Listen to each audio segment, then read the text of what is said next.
Hello friends, आज हम twelfth class का चैप्टर 5th पढ़ने जा रहे हैं जिसका नाम है शुड विज़र्ड हिट मम्मी। क्या जादूगर को मम्मी को मारना चाहिए। तो इसका ये लॉन्ग क्वेश्चन है। इस लॉन्ग क्वेश्चन को जब हम करेंगे और समझेंगे तो आप उसमें समरी भी आसानी से समझ जाएंगे। तो ये जो लॉन्ग क्वेश्चन है ये उनको समझ में आएगा जिनको समरी थोड़ी बहुत पता है। तो आइए इस लॉन्ग क्वेश्चन को समझते हैं, ये इंपॉर्टेंट भी है। तो क्वेश्चन है what is the moral issue, वो क्या नैतिक मुद्दा है that the story should wizard hit mummy raises, जो कहानी इस चैप्टर में उठाती है। तो लिखा हुआ आंसर द मोरल इशू, नैतिक मुद्दा दैट द स्टोरी रेजेस, जो कहानी उठाती है, लाइज यानी वो सिद्ध होता है, इन इट्स एंडिंग इसके अंत में। यानी जो भी कहानी, ये जो चैप्टर है, जो भी इसमें नैतिक मुद्दा उठाया जा रहा है वो आपको अंत में पता लगेगा। ठीक है, आगे लिखा हुआ है Roger skunk smells. Roger skunk एक जीव है, एक क्रिएचर है, और वो उस जीव का जो कैरेक्टर का जो नेम है उस जीव का, उसका नाम है रोजर स्कंक। तो रोजर स्कंक एक कैरेक्टर है इस स्टोरी के अंदर, एक जीव के रूप में एक वो क्रिएचर है। तो रोजर स्कंक स्मेल करता है वेरी बैड, बहुत ही ज़्यादा गंदी सी स्मेल करता है, बदबू वो देता है।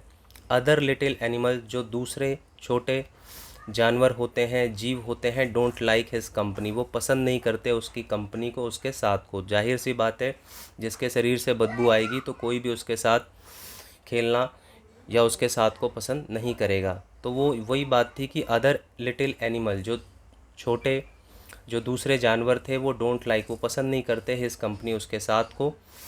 दे रन अवे, वो भाग जाते हैं दूर, फ्रॉम हिम, उससे। Roger skunk is very unhappy, इसकी वजह से रोजर स्कंक जो होता है बहुत ही ज़्यादा दुखी होता है। An old wise owl advise, एक बूढ़ा बुद्धिमान उल्लू एडवाइस करता है, सलाह देता है, हिम उसको, हिम यहाँ पे रोजर स्कंक है, टू गो जाने के लिए, टू द विज़र्ड के पास, यानी जादूगर के पास। वो उल्लू जो है उस रोजर स्कंक को जाने की सलाह देता है जादूगर के पास, ये सोच करके कि जादूगर ही इसकी समस्या को सॉल्व कर पाएगा रोजर स्कंक की। आगे लिखा है रोजर स्कंक टेल्स, बताता है, द विज़र्ड को, उस जादूगर को, दैट की ही वॉन्ट्स, वह चाहता है, टू स्मेल, खुशबू देना, लाइक रोजेस, गुलाबों की तरह। द विज़र्ड यूजेस, विज़र्ड जो जादूगर होता है यूज़ करता है, प्रयोग करता है, इस स्पेल, अपने जादू मंत्र का, एंड मेक्स, और बना देता है, रोजर स्कंक को, स्मेल लाइक रोजेस, गुलाबों के खुशबू के जैसा। नाउ अब, ऑल अदर एनिमल, सभी दूसरे जानवर, गैदर इकट्ठा हो जाते हैं, अराउंड हिम, उसके चारों तरफ। जाहिर सी बात है, क्योंकि अब उसकी बॉडी से जो है रोज़ की तरह खुशबू आती है, तो इस वजह से सभी जो और दूसरे जानवर हैं, पहले तो नहीं खेलते थे बट अब उसके साथ वो खेलने लग जाते हैं। बिकॉज, क्योंकि ही स्मेल सो गुड, क्योंकि वो स्मेल करता है बहुत ही अच्छी। अब दे प्ले टुगेदर, वो खेलते हैं साथ साथ, लॉट्स ऑफ गेम्स, बहुत सारे खेल। बट लेकिन व्हेन, जब रोजर स्कंक गोज़ बैक, लेकिन जब रोजर स्कंक वापस जाता है होम, घर, तो his mummy gets very angry, तो उसकी जो माँ है वो बहुत ज़्यादा गुस्सा हो जाती हैं। शी डजेंट लाइक, वो पसंद नहीं करती, द वे, जिस तरीके से, Roger skunk smells now, Roger skunk जिस तरीके से अब स्मेल करता है, वो इस स्मेल को बिल्कुल भी पसंद नहीं करती हैं।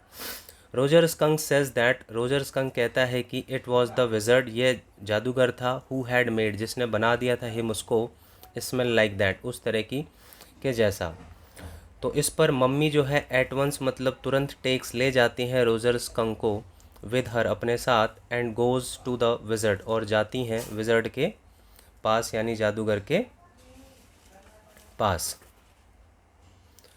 तो जादूगर के पास वो जाती हैं, और आगे है, विदाउट सेइंग ए वर्ड, बिना कोई शब्द कहे, शी हिट्स, वो मार देती है विज़र्ड को, ऑन द हेड, उसके सिर पर, विद हर अम्ब्रेला, अपने छाते से। द स्टोरी रेजेस, कहानी उठाती है, मोरल क्वेश्चन, एक नैतिक प्रश्न, एट दिस पॉइंट, इस पॉइंट पर, इस बिंदु पर, शुड विज़ाई हिट मम्मी, ये चैप्टर है।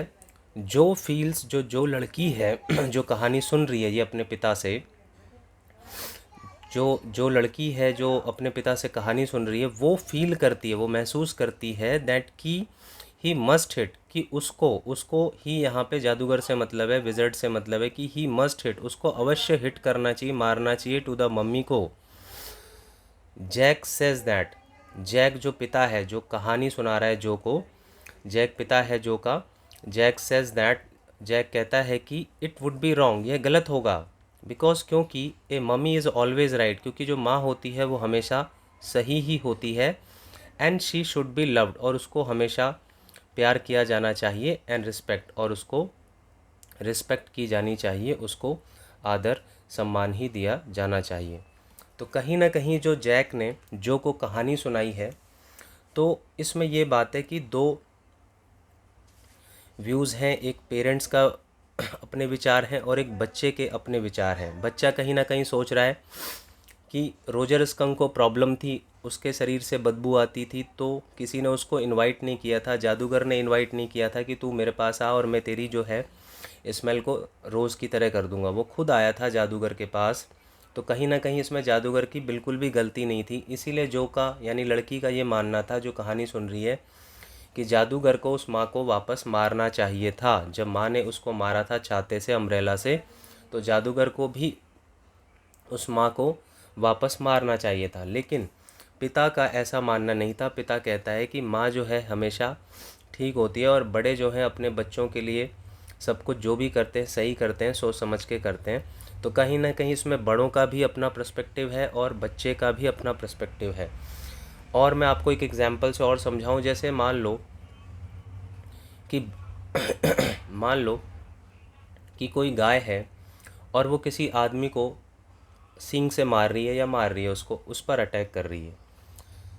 तो अब वो आदमी क्या करेगा, अपने सेल्फ डिफेंस में क्या करेगा, वो गाय को मार सकता है, ऐसा अधिकार है उसका कि अपने सेल्फ डिफेंस में हम गाय पर भी अटैक कर सकते हैं, गाय को भी मार सकते हैं।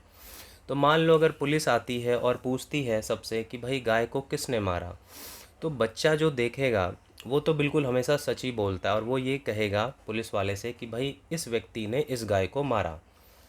ठीक है, तो कहने का मतलब जैसा उसने देखा वो वैसा ही बिल्कुल सच सच बता देगा।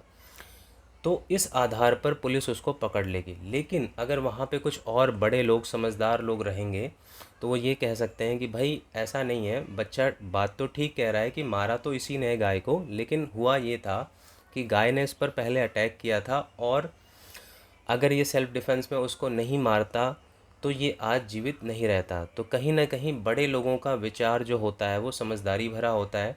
तो इसीलिए वही बात है इस कहानी के अंदर भी कि दो पहलू हैं, दो व्यूज़ हैं, दो पर्सपेक्टिव है। तो उम्मीद है ये लॉन्ग क्वेश्चन आपको समझ में आया होगा, और कहीं ना कहीं इसमें यही पूरी समरी भी है। ठीक है फ्रेंड्स, ओके बाय।